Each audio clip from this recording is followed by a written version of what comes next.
Bismillahirrahmanirrahim. Assalamualaikum warahmatullahi wabarakatuh.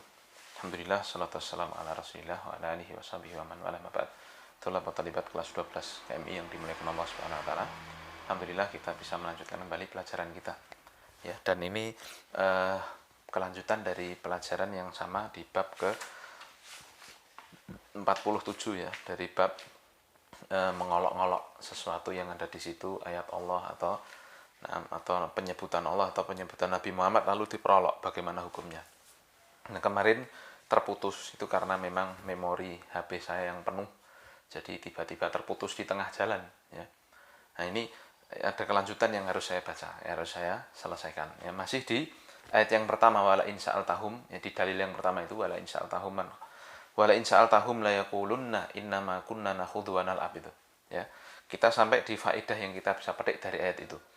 Yang pertama, annal istihza'a billahi wa ayatihi wa rasulihi kufrun yunafit tauhid.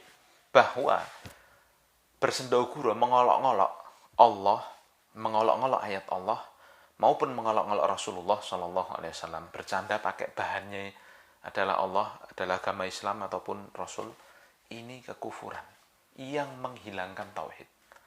Ya. Ya, ini sangat berbahaya sekali. Telah saya sebutkan kemarin ya, di antara para ulama yang menjelaskan hukum dari memperolok ayat-ayat Allah itu. Yang pertama memang hukumnya apa? Kufur dan tidak bisa tobat, tidak terima tobatnya.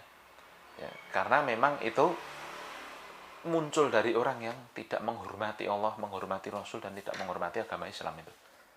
Lalu yang kedua, ada yang berpendapat yaitu kekufuran tapi bisa tobat.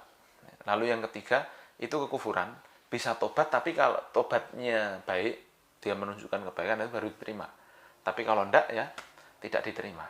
Nah, konsekuensinya jika tidak diterima tobatnya ataupun ini dihukumi kufur, berarti orang-orang yang memperolok agama Allah, memperolok Allah atau memperolok Nabi, ini hukumnya murtad ya, keluar dari Islam. Ya, maka hukumnya kalau hukum had bagi orang yang murtad, man badala dinahu faqtuluh. Siapa yang mengganti agamanya, hukumnya dibunuh, dipenggal begitu. Ya.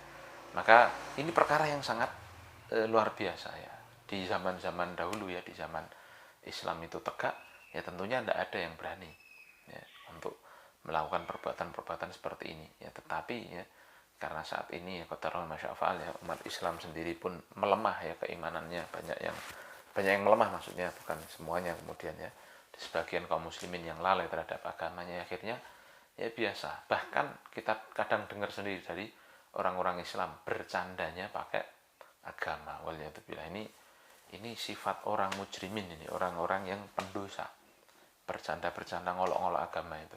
Sebagaimana dalam surat Al-Mutaffifin Allah Subhanahu wa taala berfirman, innal ladzina ajramu kanu minal ladzina amanu yadhakun wa idza marru bihim yataghamazun. Sungguhnya orang-orang pendosa ya, orang sing sukae berbuat dosa ya, itu kalau mereka melewati orang-orang yang beriman, mereka apa? Tertawa-tertawa, meremehkan orang-orang beriman itu ya. Nah, lalu kalau mereka lihat orang beriman itu berjalan ya, artinya lihat aktivitas orang yang beriman, ya taghamazun ya, mereka saling sindir, saling ngejek-ngejek ya. Itu jenggoten kayak kambing, itu ini sing wedok kayak ninja, sing lanang kayak kambing, dan yang semisalnya ya. Padahal waliyadzubillah ya, bahkan ada yang sampai mengatakan, ih orang-orang sesat itu, orang-orang sesat, orang-orang Wahabi, orang-orang ekstremis sukanya ngomong-ngomong kayak gitu. Padahal maaf mereka itu sholat wae ora, kok iso wani-wani ini memvonis orang lain sesat padahal mereka itu enggak sholat. Itu yang terjadi, sebagian kaum muslimin pula terjangkiti virus-virus seperti itu ya. Kalau mungkin orang-orang kafir ngolok-ngolok orang Islam ya itu mah biasa, karena memang mereka ya kafir itu. Tapi kalau kadang itu kita dengar dari saudara-saudara yang KTP ini Islam ya, oh itu dia yang menyakitkan ya terkadang ya. Tapi nggak boleh sakit hati kemudian ya, kita doakan yang baik aja begitu, semoga mereka dapat hidayah ya, tahu agama yang baik, yang benar ya. Mereka berbuat begitu karena nggak tahu ilmunya ya. Nah, tapi sayangnya ya kadang itu tadi ya, wong ora salat wae ngelok-ngelok ke sesat, kok iso ngono ya. tiap hari korupsi, tiap hari bancaan duit haram ya. Lalu gayane apa namanya, ngelok-ngelok ke umat Islam yang apa namanya, ASN nggak boleh cingkrang, ASN nggak boleh jenggoten, ASN nggak boleh begini, nggak boleh begitu, nggak boleh beriman dengan iman yang benar, gampangan ngono ya. Nggak boleh melaksanakan Quran, itu ekstrim ya. Boleh apa? Boleh melu barat. Loh, banyak di antara petinggi-petinggi yang ternyata malah minder terhadap Islam itu. Ya kita doakan mereka dapat petunjuk dan hidayah. Begitu ya. Nah, ya maka kembali ke sini faedah pertama ini bahwa bersendau-guru dengan Allah, maksudnya memperolok agama Allah, ya, memperolok Nabi, ini kekufuran. Ya. Dan tidaklah muncul kecuali dari orang yang hilang tauhidnya, orang yang tipis tauhidnya, orang yang bahkan ya, lemah sekali keimanannya. Ya, dan ini perbuatan seperti itu menafikan tauhid. Lalu yang kedua, anna man fa'alal kufra wa da'a annahu lam ya'lam annahu kufrun la yu'dzar bidzalika, bahwa orang yang melakukan kekufuran ya lalu dia mengklaim kalau dia tidak tahu kalau itu kekufuran, maka perbuatannya itu tidak diberi uzur, tidak dimaafkan begitu ya. Nah, ini pembahasannya panjang memang sebenarnya ya. Nah, kalau memang apa namanya benar-benar tidak tahu bagaimana hukumnya ya, al-muhim perbuatan kekufuran itu tidak diberi uzur gitu. Maksudnya kalau itu kekufuran ya kita katakan itu kekufuran, itu salah, itu begini, itu begitu. Harus ditegakkan bahwasanya itu salah. Orangnya kita nasihati, kita tegakkan hujah padanya.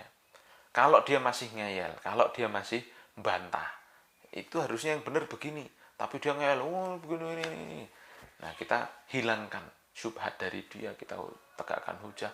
Kalau masih benar-benar ngeyel, yaitu kalau di negara Islam ada namanya qadhi, lapor ke ning qadhi, nanti dia dihakimi oleh qadhi itu. Ya kalau di Indonesia serahkan yang berwajib juga ya. Nah, ya, dinasihati kalau mungkin kitanya sesama level, cari level yang lebih tinggi supaya nasihati dia dan yang semisalnya ya. Atau kalau emang nggak bisa, serahkan ke yang berwajib ya. Nah, karena ada kadang orang sesat dalam pemahaman yang membahayakan orang lain, tapi dia menyebarkan pahamnya itu kadang ya, karena ketidaktahuannya ini harus ditangani dengan benar pula. Kemudian yang ketiga ya, wujubu ta'dhimi dzikrillahi wa kitabihi wa rasulihi, wajibnya mengagungkan ya Allah Subhanahu wa taala, penyebutan Allah, wajibnya mengagungkan penyebutan Allah. Jadi tidak boleh sembarangan ya, karena Allah adalah pencipta kita ya. Wajibnya pula mengagungkan kitab Allah dan Rasulullah. Lalu yang terakhir, anaman talaffadha bi kalamil kufri kafara walau lam ya'taqid ma qala biqalbi, bahwa siapa yang melafadzkan ucapan kekafiran ya, maka hukumnya dia dikufurkan ya, dia dikafirkan walaupun dia tidak meyakini apa yang dia katakan itu dengan hatinya ya. Nah, ini memang dibahas secara rinci oleh para ulama ya. Nah, perkataan-perkataan yang berisi kekufuran itu ya. Nah, al-muhim ya, kita harus menegakkan ya, amar ma'ruf nahi munkar pada orang-orang ya, yang memang bermaksud untuk menjelekkan agama Allah dan memakai ayat-ayat Allah sebagai bahan gurauan ya. Kemudian ya, dalil yang berikutnya yang terakhir di ayat ini adalah kisah ya, kisah tentang sababun nuzul dari ayat ini. An Ibni Umar radhiyallahu taala anhu, Ibnu Umar wa Abdullah Ibnu Umar Ibnu Khattab radhiyallahu anhuma ya. Wa Muhammad ibni Ka'ab, dan juga dari Muhammad bin Ka'ab, yaitu Muhammad ibnu Ka'ab ibni Sulaim ya. Wa thiqatun alimun mata sanata mi'atin wa ishrina hijriyatan rahimahullah ya. Beliau adalah Muhammad bin Ka'ab bin Muslim ya. Beliau adalah seorang rawi yang thiqah ya, meninggal tahun 120 Hijriah ya. Wa Zaid ibni Aslam, dan dari Zaid ibnu Aslam huwa maula Umar ibn Khattab radhiyallahu anhu, huwa thiqatun masyhur mata sanata mi'atin wa thalathin ya, wa sittin wa thalathina hijriyatan rahimahullah ya. Beliau adalah Zaid bin Aslam, budak yang dibebaskan oleh Umar bin Khattab ya radhiyallahu taala anhu, meninggal tahun 136 Hijriah. Wa Qatadah itu adalah Qatadah Ibnu Di'amah As-Sadusi ya. Terkenal ya, mufassir. Naam, hafidun mata sanata mi'atin wa sab'a asyrata hijriyatan radhiyallahu taala anhu ya, rahimallahu taala. Ya. Beliau adalah Qatadah bin Di'amah As-Sadusi. Ya, ini ahli tafsir yang terkenal ya. Nah, beliau meninggal tahun 117 kurang lebih. Nah, ya. Dakhala hadithu ba'dihim fi ba'din. Yang ya, hadisnya ini masuk sebagian yang lain. Maksudnya anal haditha majmu'un min riwayatihim. Bahwa hadis ini adalah kumpulan dari riwayat-riwayat yang mereka bawakan. Jadi saya saling melengkapi begitu. Ya, dari rawi tadi Ibnu Umar, Muhammad bin Ka'ab, Zaid bin Aslam dan juga Qatadah tadi. Nah, ya. Annahu qala rajulun fi ghazwati Tabuk. Ya. Bahwa intinya ya, kisah ini ya, hadis ini ya, bermula dari ini. Bahwa ada seorang lelaki ya, berkata ketika perang Tabuk, ya, ma ra'ayna mithla qurra'ina haula'i arghabu butunan. Ya, tidaklah pernah kami melihat seperti para pembaca Quran ini. Qurra itu jamak dari qari, wa hum 'inda salaf alladzina yaqra'una al-Qur'an wa ya'rifuna ma'ani, yaitu orang-orang yang mengetahui Al-Qur'an dan tahu maknanya. Ya.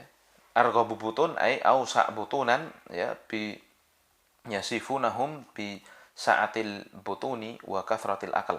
Ya, orang-orang munafik itu mensifatkan mereka dengan perut yang lebar dan juga banyak makan. Jadi ada seorang munafik berkata ketika perang Tabuk itu, kita nggak pernah melihat orang-orang yang ahli baca Quran seperti mereka ini, seperti para sahabat ini, yang mereka itu perutnya gede-gede, senengnya mangan begitu, jadi ngelok gitu begitu ya. Wala adzaba al sunan, dan mereka orang ini masih menghina para sahabat itu. Tidak pernah kami lihat orang yang selain perutnya besar dan suka makan itu tadi, adzaba al sinan, al sunan, ucapannya paling dusta ya, ucapannya paling dusta.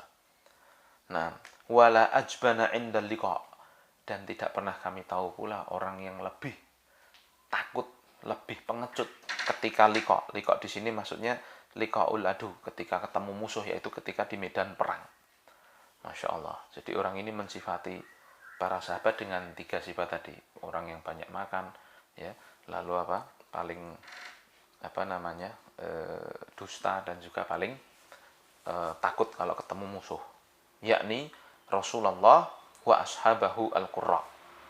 Yang dimaksud orang itu sebagai orang yang dihina ini tadi adalah Rasul dan para sahabatnya. Masya Allah. Jadi kami nggak pernah lihat orang-orang seperti Rasul dan para sahabat itu ya, orangnya dihina dengan 3 perkara tadi.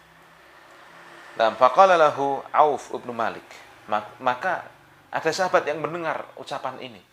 Ya, ucapan si orang munafik ini, namanya Auf bin Malik. Ya. Wa Auf ibnu Malik al-Ashja'i awwalu musyahidihi. Naam, awwalu masyahidihi Khaybar. Ya. Wa rawa anhu jama'atun minat tabi'ina tuwfiya sanata 73 hijriyatan radhiyallahu anhu. Ini sahabat Auf bin Malik yang pertama kali ikut perangnya di perang Khaybar. Ya, beliau meninggal ya tahun 73 Hijriah. Nah, ketika orang munafik, si munafik itu ngomong itu, sahabat Auf bin Malik dengar. Lalu sahabat Auf bin Malik ngomong kepada si orang itu. Ya. Kadzabta walakinnaka munafik. Kamu dusta. Apa yang kamu omongkan itu kedustaan. Bahkan kamu itu orang munafik. Ya. La ukhbiranna Rasulullah sallallahu alaihi wasallam. Sungguh aku akan kabarkan ucapanmu ini kepada Rasul sallallahu alaihi wasallam. Fadhahaba Aufun ila Rasulillah sallallahu alaihi wasallam liyukhbirahu. Maka pergilah Auf bin Malik ini kepada Rasul untuk mengabarinya. Fawajadal Qur'ana qad sabaqahu. Ya, tetapi ternyata ketika beliau sedang mencari Rasul, ya, sudah ketemu Rasul.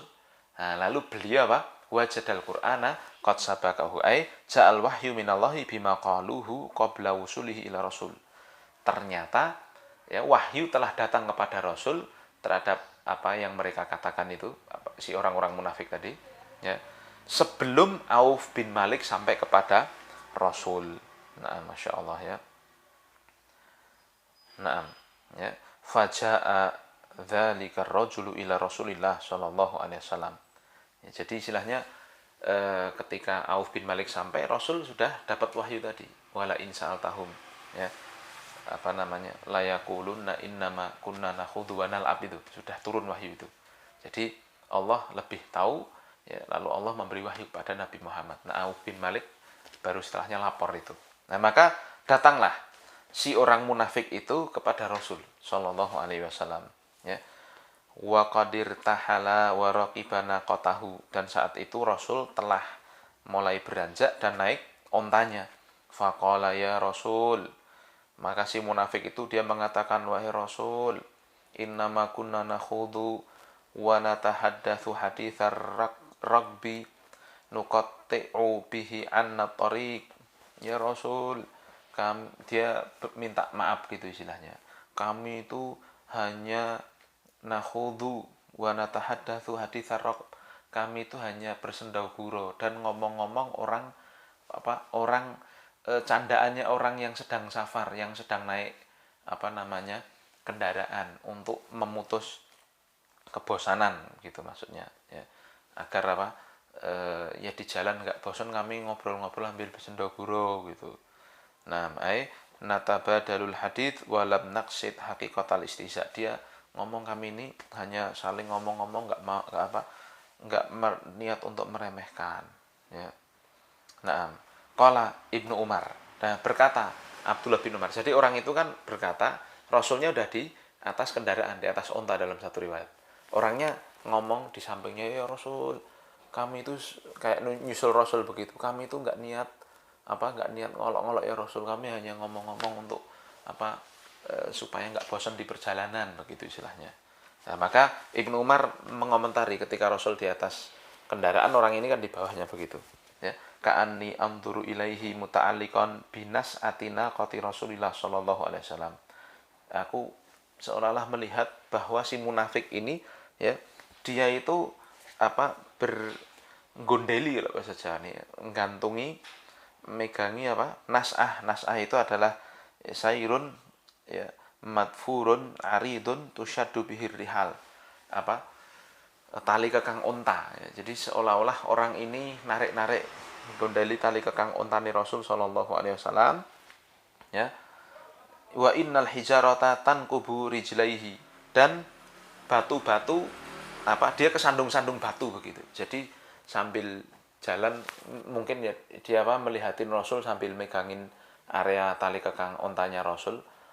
Dia nggak peduli jalan di depannya kan, berarti dia sampai kesandung-sandung batu begitu, ya. Wa huwa yaqul innama kunna nakhudhu wa nal'ab, dan dia terus ngomong kami itu hanya bersendahgurau ya Rasul, nggak serius begitu. Nah, maka fayaqulu lahu Rasul sallallahu alaihi wasallam, maka Rasul, walaupun orang itu gantung-gantung mohon-mohon seperti itu, Rasul bersabda kepada orang ini, ya, dengan ayat Allah, ya, abillahi wa ayatihi wa rasulihi kuntum tastahzi'un la ta'tadiru qad kafartum ba'da imanikum. Apakah dengan Allah, dengan ayatnya, dengan Rasulnya kalian bersendahgurau, ya? Jangan kalian minta maaf, ya. Sungguh kamu telah kafir, sungguh kalian telah kafir setelah keimanan kalian. Wa ma yaltafitu ilaihi wa ma yaziduhu alaihi, dan Rasul sama sekali tidak menengok kepada orang itu dan sama sekali tidak menambahi perkataannya. Nah, jadi Rasul hanya ngomong itu saja cukup dan tidak noleh-noleh kepada orang itu, terus saja jalan, ya. Nah, paham ya? Nah, jadi orang itu tidak dimaafkan oleh Rasul sallallahu alaihi wasallam, gampangnya begitu, ya. Nah, tapi ada pertanyaan, kenapa kok kemudian Rasul tidak membunuh orang munafik itu? Nah, ini dijelaskan para ulama, ya. Ada qaul yang lain dari Rasul sallallahu alaihi wasallam bahwasanya Rasul tidak membunuh orang munafik. Kenapa? Karena Rasul khawatir, ya, orang-orang akan menilai Rasul itu membunuh orang membunuh sahabatnya, membunuh orang-orang yang sudah mengatakan masuk Islam. Jadi urusan orang munafik, ya, dia menampakkan keislaman, menyembunyikan kekafiran, urusannya sama Allah Subhanahu wa taala. Tetapi di dunia dihukumi begitu. Nah, urusannya nanti dia bisa jadi ya fidaril asfali minan nar. Ya, dia di kerak paling bawah dari neraka, ya. Nah, itu sebagian ulama mengatakan begitu. Jadi kan Rasul bisa saja menyuruh orang ini tolong ditangkap, nanti sampai sana tolong dihukum had. Nah, tetapi kan itu tidak dilakukan oleh Rasul kepada si munafik ini. Ya, itu diantara penjelasan yang disebutkan oleh para ulama. Rasul tidak ingin membunuh orang yang dikiranya sudah masuk Islam, begitu ya, untuk menghindari fitnah. Nah, makna global dari athar ini, yasifuha ulail qurra, ya.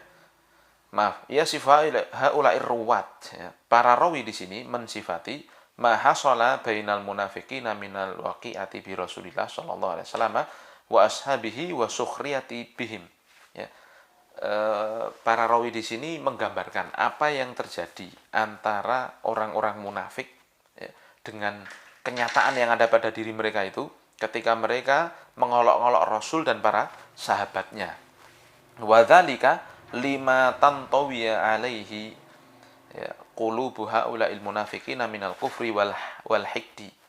Dan itu bisa mereka lakukan. Mereka tega mengolok-olok seperti itu karena memang hatinya telah terlipat, ya. Artinya wis tertutup, ya, dengan kemunafikan dan kekufuran dan juga kebencian mereka kepada agama Islam, pada Rasul, sahabat dan agama Islam. Mereka berani melakukan itu, ya. Waqad adharallahu dzalika ala alsinatihim, ya, faqalu maqalu. Dan Allah, ya, telah menampakkan apa yang sesungguhnya ada di hati mereka dalam ucapan yang mereka ucapkan itu. Wa ankara alaihim man hadarahum minal mu'minina as-sadiqina. Dan di riwayat yang kita baca itu ada seorang mukmin yang ternyata mendengar. Lalu sahabat yang beriman ini, Auf bin Malik, mengingkari apa yang diucapkan oleh orang-orang munafik itu. Ghiratan lillahi walidinihi, sebagai bentuk rasa cemburu, ya, karena Allah dan karena agama Islam. Enggak rela kalau Allah dihina, enggak rela kalau Islam dihina, ya. Tsumma dzahaba liyarfa'a amrahum ila Rasul. Kemudian sahabat itu pergi untuk melaporkan, mengangkat permasalahan itu pada Rasul. Walakinnalladzi ya'lamu sirra wa akhfa qad sami'a maqalatahu. Maka tetapi ternyata yang maha mendengar, yang maha tahu, yang tersembunyi, ya, yang maha tahu terhadap sesuatu yang tersembunyi, itu Allah Subhanahu wa taala, ya, telah mendengar apa yang mereka ucapkan. Wa akhbara biha Rasulahu sallallahu alaihi wasallam qabla wusuli dzalikal mu'min. Yang kemudian Allah memberitahu kepada Nabi sebelum sampainya Auf bin Malik kepada Rasul untuk menghadap tadi. Wa hakama alaihim subhanahu bil kufri wa adami qabuli i'tidarihim. Dan Allah lah yang menetapkan hukum untuk mereka. Dengan, ya, mereka itu dihukumi kufur oleh Allah dan tidak diterima alasan-alasan mereka. Tsumma jaa ahadu haula'il munafiqina mu'tadhiran ila Rasul sallallahu alaihi wasallam. Ya, kemudian, ya, orang munafik, ya, seperti tadi, ada yang datang kepada Rasul lalu minta maaf pada Rasul. Farafadhan Nabi sallallahu alaihi wasallam qabula tidari. Maka Rasul pun tidak menerima alasannya, enggak menerima permohonan maafnya. Karena Allah aja enggak menerima alasan mereka. Ngapain Rasul kemudian harus menerima, ya? Li amrillahi lahu bidzalika, karena perintah Allah untuk tidak menerima apapun alasan mereka mengolok-olok agama Islam itu. Falam yazid fi raddihi alaihi ala ma qalahu Allah subhanahu wa ta'ala fi haqqihi minat taubihi wat taqrir, ya. Maka Rasul pun tidak menambah ucapan dari apa yang Allah firmankan kepada orang-orang munafik tadi, ya. Rasul hanya membaca ayat Allah, abillahi wa ayatihi wa rasulihi kuntum tastahzi'un. Apakah dengan Allah, dengan Rasulnya, dengan kitabnya kalian bersendahgurau? La ta'tadiru, jangan minta maaf lagi, jangan beralasan lagi. Qad kafartum ba'da imanikum, sungguh kalian telah kafir setelah keimanan kalian, kan begitu. Hanya itu saja sebagai bentuk penjelekan Rasul kepada orang-orang munafik ini, ya. Nah, itulah, ya, kisahnya. Keterkaitan athar ini dengan bab an-nafihi bayanan wa tafsiran lil ayatil karimah, bahwa ini jelas sekali ada penjelasan dan tafsir dari ayat yang mulia yang menjelaskan bahwa mengolok-olok agama itu menghilangkan tauhid begitu ya. Faedah yang kita bisa petik dari athar ini, yang pertama, bayanu ma tantawi alaihi nufusul munafikina minal adawati lillahi wa rasulihi wal mu'minin. Apa yang telah ada di hati orang-orang munafik ya, di jiwa-jiwa mereka dari permusuhan kepada Allah, kepada Rasul dan orang-orang mukmin. Jadi orang munafik itu memang ya wis wajari seperti itu. Nah, memusuhi Islam ya. Lalu yang kedua, anna man istahza'a billahi wa ayatihi wa rasulihi fahuwa kafirun wa in kana mazihan. Bahwa orang yang bersendau gurau ya, memperolok Allah, memperolok ayat-ayat Allah atau memperolok-olok Rasul, maka dia orang kafir, keluar dari Islam ya, walaupun hanya sekedar bercanda. Kenapa? Karena telah kita sampaikan dulu ya, itu tidak akan keluar dari orang yang tidak ada di hatinya itu pengagungan terhadap Allah. Wa ma qadarullah haqqa qadri. Mereka tidak mengagungkan Allah ya, dengan sebenar-benar pengagungan ya. Kita kalau nggak suka sama orang, ini contohnya aja, ngejek kan biasa ya nggak? Karena kita memang nggak respect sama orang itu, karena kita apa, merendahkan orang itu.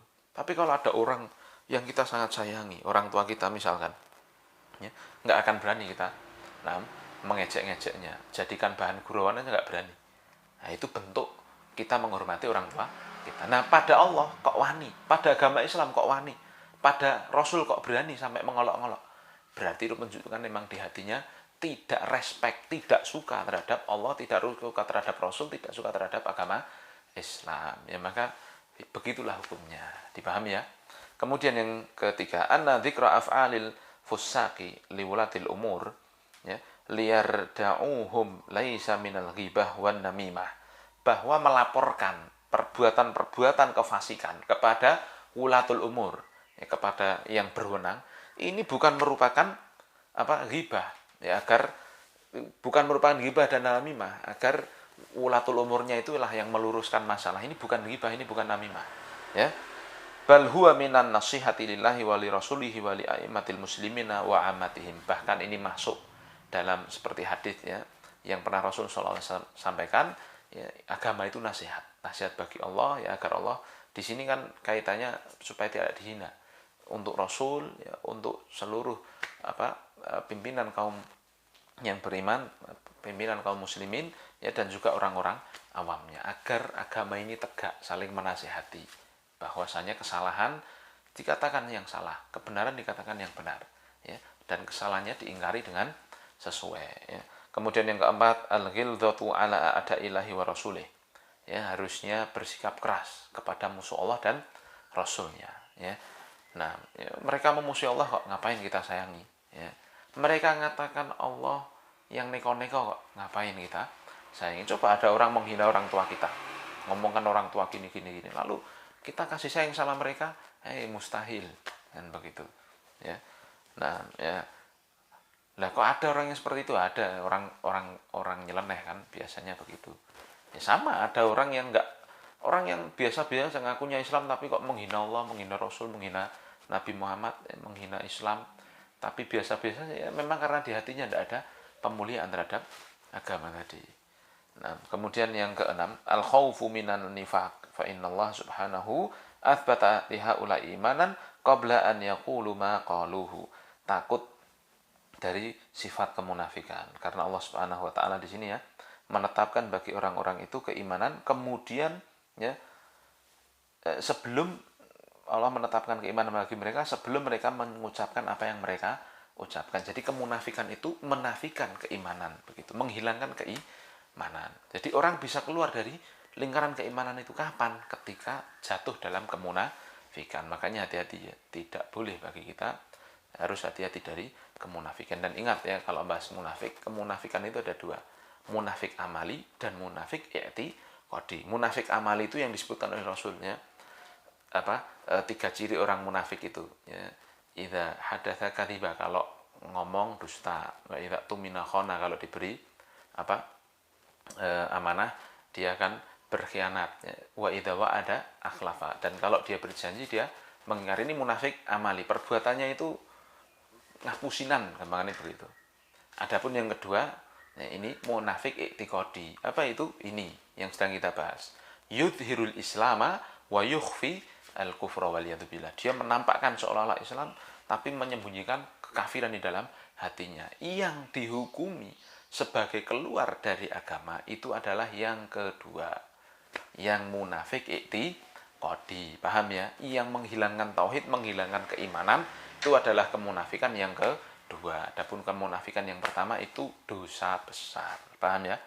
Tapi kemudian yang terakhir, yang ketujuh ya, annal istihza'a billahi wa birrasuli aw bil qur'ani naqidun min nawaqidil islam walau lam ya'taqid dzalika biqalbi. Bahwa bersendau guru dengan agama ya, atau dengan Allah atau dengan Rasul, ngolok-ngolok Allah, ngolok Rasul, ngolok agama, ini termasuk pembatal keislaman. Ya. Ya, walaupun dia tidak meyakini perkara tersebut. Ya, di dalam buku Syekh Muhammad bin Abdullah yang lain dijelaskan ya dalam kitab Nawaqidul Islam ya. Salah satunya juga ini ya, memperolok agama Allah atau Rasul atau agama Islam. Maka hati-hati ya, ketika ini disebutkan sebagai pembatal keislaman. Demikian ya kita bisa bahas. Tolong dihafalkan ya untuk tugasnya. Subhanakallahumma wa bihamdika asyhadu an la ilaha illa anta astaghfiruka wa atubu ilaik. Assalamualaikum warahmatullahi wabarakatuh. Ada apa itu odong-odong lewat.